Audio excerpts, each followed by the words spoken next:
Hi, Dr. Gary Ordog again, lecturing from the Golden Ears Forest in Golden Ears Park in British Columbia, Canada, during COVID-19 pandemic.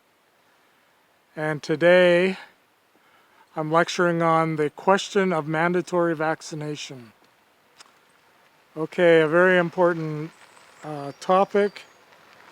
It is known that employers may require vaccinations for their employees for them to work. This was a logical conclusion and may be supported by law. I'm not sure. It may be challenged.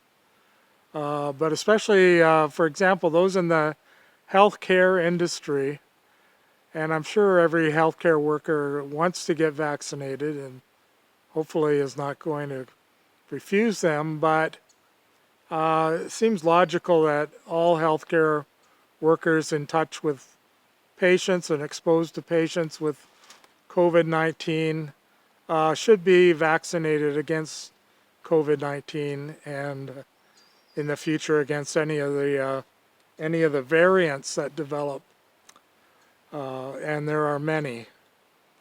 Okay, then we get into the problem of freedom of choice. There are going to be some people, not necessarily healthcare workers or employees, but other people have a right to apparently refuse their vaccinations, and as of this date, they are allowed to do so. And unfortunately, it's a large number. Now, I can see why they may be refusing them, that the vaccines of old were not as good as the new ones. They're made to much better, stricter qualifications, specifications, and have less, for example, heavy metals, mercury, aluminum in them. So I think they are much safer nowadays, but especially the really new ones with messenger RNA have not been used for a long time or so, are still experimental, and we're still only approved for emergency basis still at the present time, I believe. So anyway, there is a freedom of choice still present in the population, I believe, of most countries. So anyway, that's one consideration. But then you have the consideration of the protection of the public. And the public health could make vaccinations mandatory. And that would exclude, though, people who are like deathly allergic to the vaccination. But the newer ones, it's unlikely you're going to be allergic to them. It's the old ones that were made of egg embryos, cultured on egg cells, and would probably contain egg protein. So if the person was allergic to eggs, for example, or had previous egg-related vaccinations and had allergic reactions, they could refuse those based on allergy. But if the public health mandated everyone needs to get the vaccination, then everyone would have to get the vaccination unless they had an allergic excuse or some other, for example, a neurological complication such as Guillain-Barré, which is a potentially deadly complication, rarely associated with certain vaccines. So anyway, the public health departments would have jurisdiction over that. Right now, even though I feel that public health is the most important thing, because if you don't maintain the health, then a lot of people die, a lot of people have complications. So you need to maintain the public health the public health normally, sorry, mosquitoes biting me now. Public health has authority to control that, such as in 1918, I believe they mandated certain quarantines and things. Quarantines are mandated by the public health and enforced by the government, but so far the vaccinations are not mandated by public health and enforced by the government. And I think the reason for that is that this pandemic was pretty mild compared with what it could have been, even compared to 1918. It's maybe a tenth as serious as 1918, and less than 5% of people had a mortality rate that actually had the infection. And I know it's not, less than half people had an infection to begin with, but less than 5% mortality rate, sometimes way less than 5%. Depends on the treatment that was given and the, age and complication rate of the patient and the premorbid diseases, illnesses of the patient, previous health of the patient, etc. So that makes it fairly mild pandemic. And what I would ask you is to compare it to, for example, a hemorrhagic Ebola. Now, if this virus was equivalent to that, let's say at least a 95% mortality rate, so everyone who comes in contact with it, 95% die, then, people would have different consideration. I'm sure the public health would have the mandate for vaccinations if they had a vaccine for it.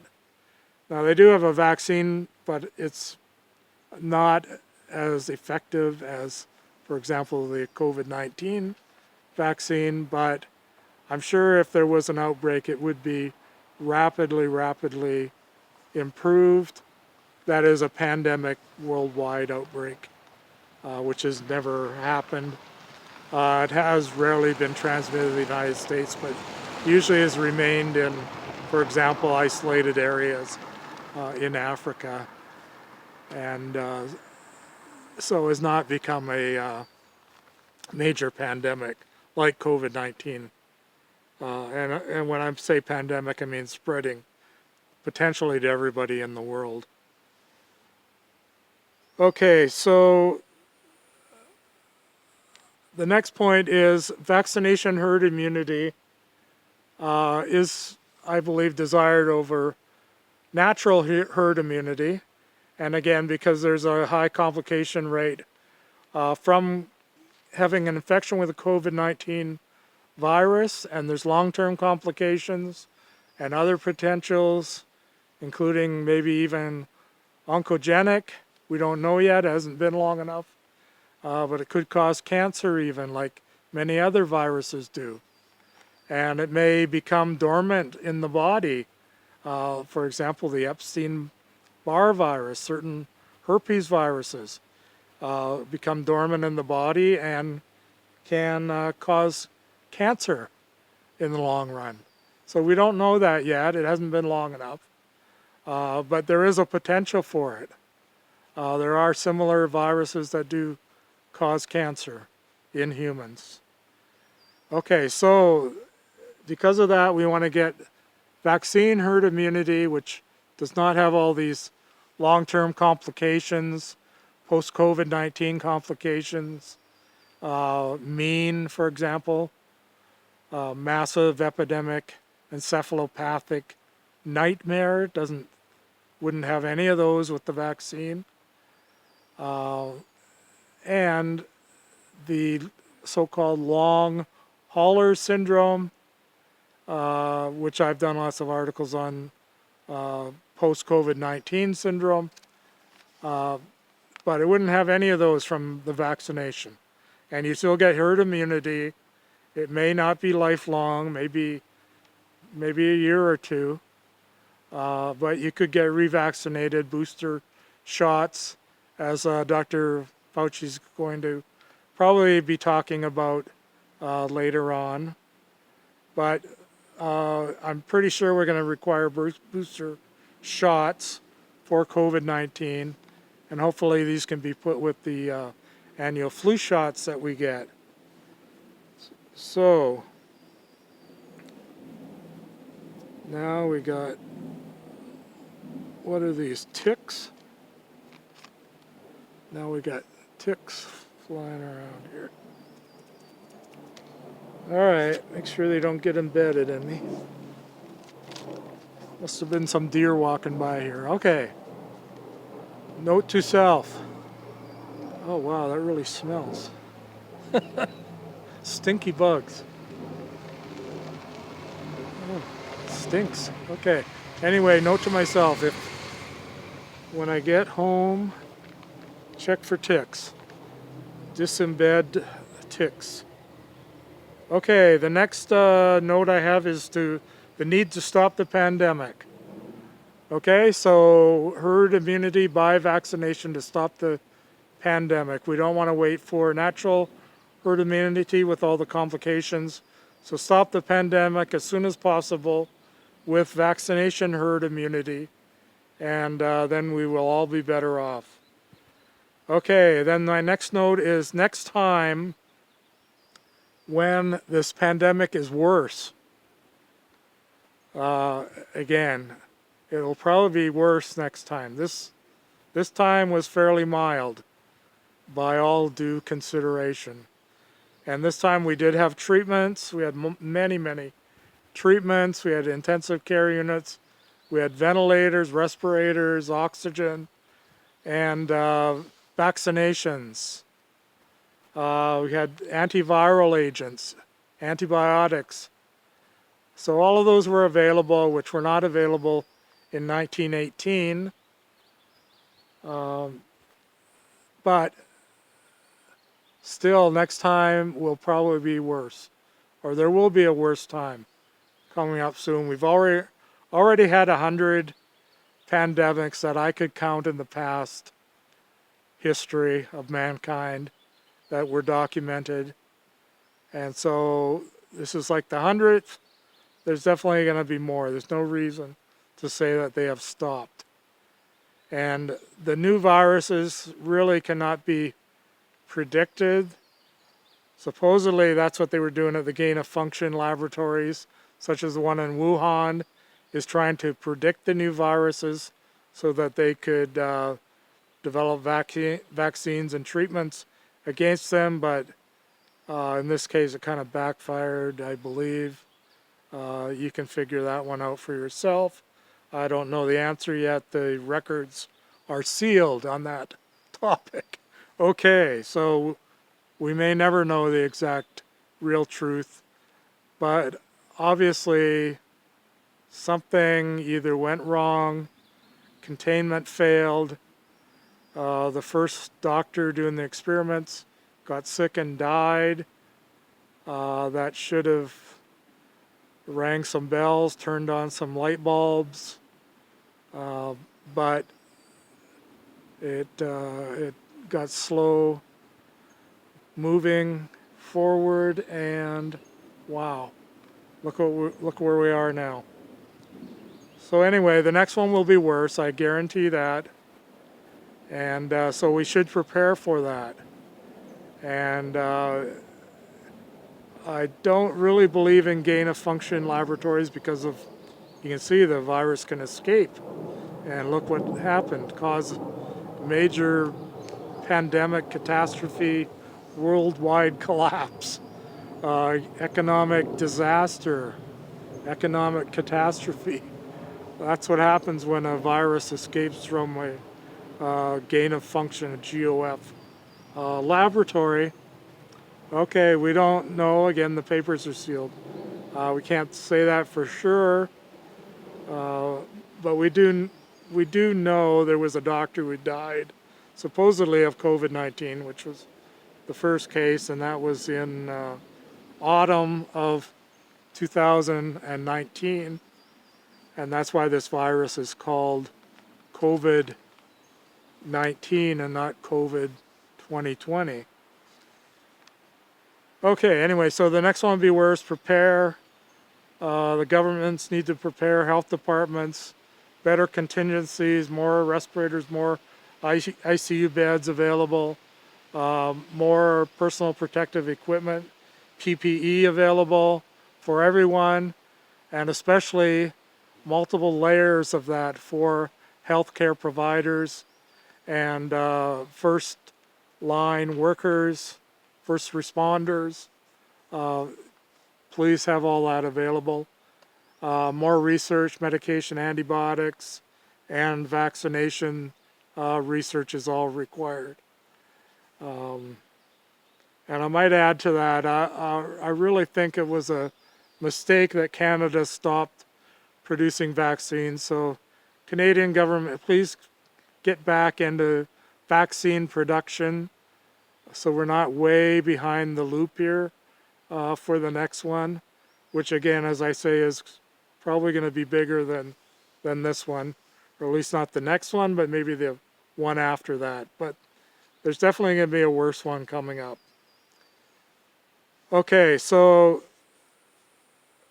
next one worse could be Ebola, hemorrhagic Ebola. And wow, that would be nasty. Okay, only contraindications are considered.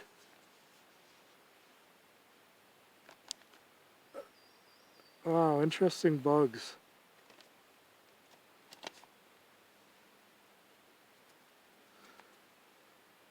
Wow, and they really smell. Okay, they're just like stink bugs.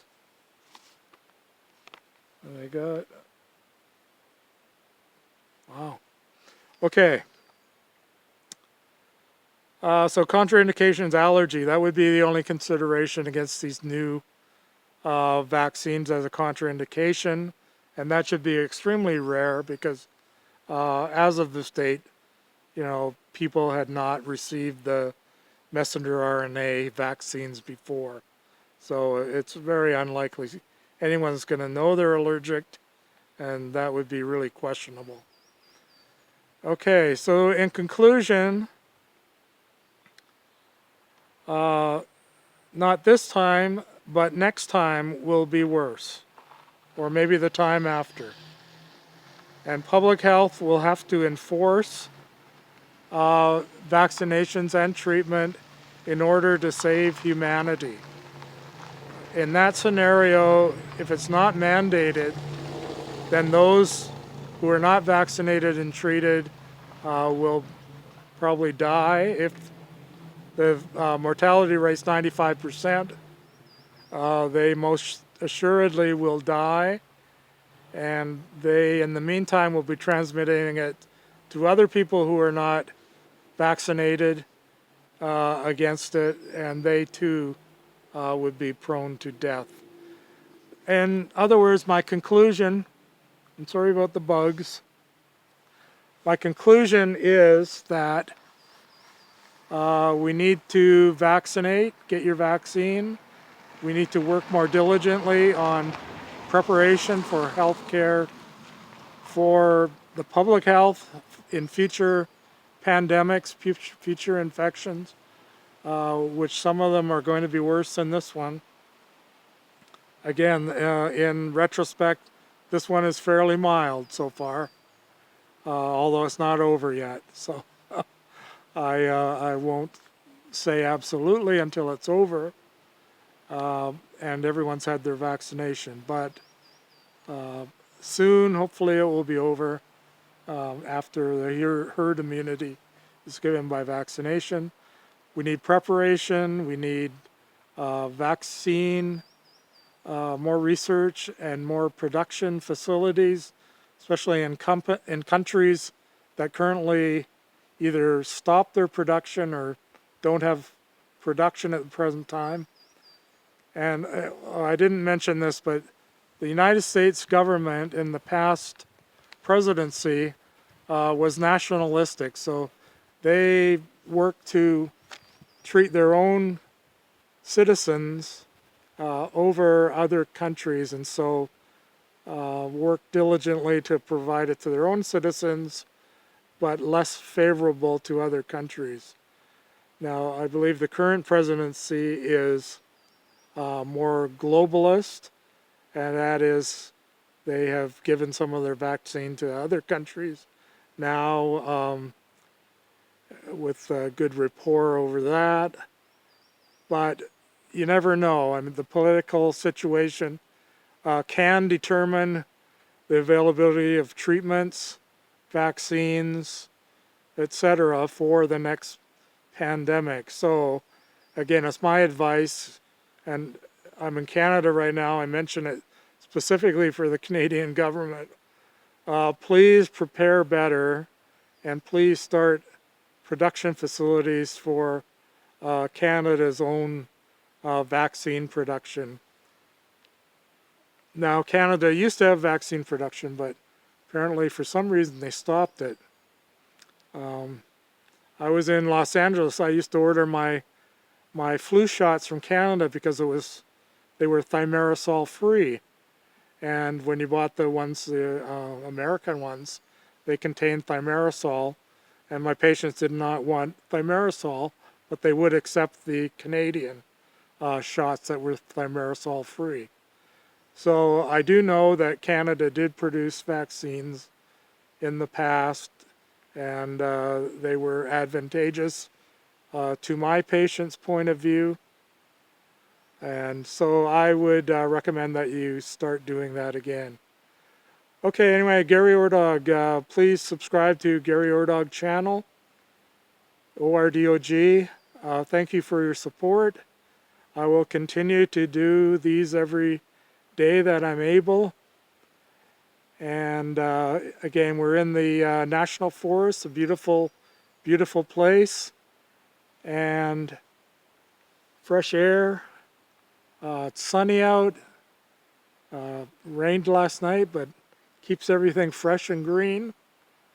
And oh, as a side, I'm surrounded by poison ivy, bugs. I've seen some ticks out here, deer ticks. Right beside me is a big devil's club plant. Actually, a whole grove of them. Maybe 20 feet away from me.